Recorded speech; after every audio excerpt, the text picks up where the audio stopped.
Langkah kaki sang pengembara. Di sebuah desa yang terletak di kaki gunung, hiduplah seorang pemuda bernama Arka. Arka merasa hidupnya penuh dengan ketidakpastian, hambatan, dan kegagalan. Ia merasa lelah berjalan tanpa arah yang jelas. Mendengar kabar tentang seorang petapa bijak yang tinggal di puncak gunung, Arka memutuskan untuk mendaki ke sana demi mencari jawaban atas arti dari jalan kehidupan. Setelah menempuh perjalanan yang melelahkan, Arka akhirnya bertemu dengan sang petapa yang sedang duduk tenang di depan pondoknya. Tanpa membuang waktu, Arka langsung mengutarakan kegelisahannya. "Guru, jalan kehidupanku terasa sangat berat, penuh batu tajam, dan tanjakan yang tak ada habisnya. Mengapa takdir membuat jalan hidupku begitu rumit?" Sang petapa tersenyum teduh.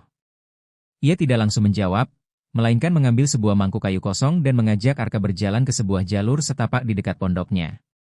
Di sepanjang jalur itu, mengalir sebuah sungai kecil yang jernih, mengalir di antara bebatuan. "Arka, perhatikan air sungai ini," ujar sang petapa lembut. Ia mengalir dari mata air di puncak, melewati tanah yang terjal, menabrak batu-batu besar, dan berbelok mengikuti lekuk bumi. "Apakah air itu berhenti ketika jalannya terhalang batu?" "Tidak, Guru," jawab Arka. "Air itu mengalir memutarinya, mencari celah sekecil apapun, lalu melanjutkan perjalanannya." "Benar," kata sang petapa. "Itulah pelajaran pertama tentang jalan kehidupan. Kehidupan tidak pernah menjanjikan jalan yang lurus dan rata. Hambatan dan rintangan adalah bagian dari bentang alam itu sendiri. Saat kamu menemui batu besar dalam hidupmu, berupa kegagalan atau kehilangan, jangan mencoba menghancurkan batu itu dengan amarahmu hingga kamu terluka. Jiwa seperti air, adaptif, mengalir mencari celah baru, dan teruslah melangkah maju." Sang petapa kemudian menyendok air sungai itu dengan mangkuk kayu yang dibawanya, lalu menyerahkannya kepada Arka. "Sekarang, bawalah mangkuk penuh air ini dan berjalanlah di sepanjang jalur berbatu di depan sana sepanjang 100 langkah. Aturannya hanya satu, jangan sampai ada satu tetes air pun yang tumpah." Arka menerima mangkuk itu dengan ragu. Ia mulai berjalan dengan sangat hati-hati. Matanya terpaku sepenuhnya pada permukaan air di mangkuk. Ia melangkah demi melangkah dengan tegang, memastikan tangannya tidak goyah.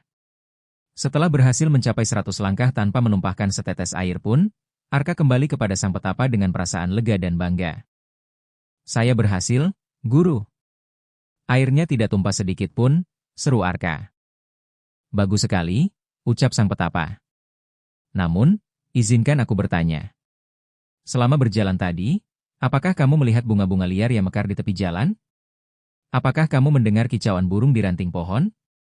Atau, apakah kamu merasakan hembusan angin gunung yang sejuk?" Arka tertegun. Ia menggelengkan kepala. "Tidak, Guru.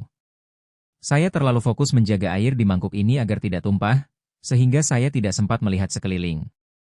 Sang petapa mengangguk pelan, lalu meletakkan mangkuk itu kembali. Itulah kesalahan banyak orang dalam menempuh jalan kehidupan. Mereka terlalu cemas dan terpaku pada hasil akhir atau ketakutan akan membuat kesalahan, hingga mereka lupa menikmati perjalanan itu sendiri. Jalan kehidupan bukanlah tentang seberapa cepat kamu sampai ke tujuan, bukan pula tentang berjalan tanpa celah tanpa menumpahkan air kecemasanmu. Jalan kehidupan adalah tentang keseimbangan.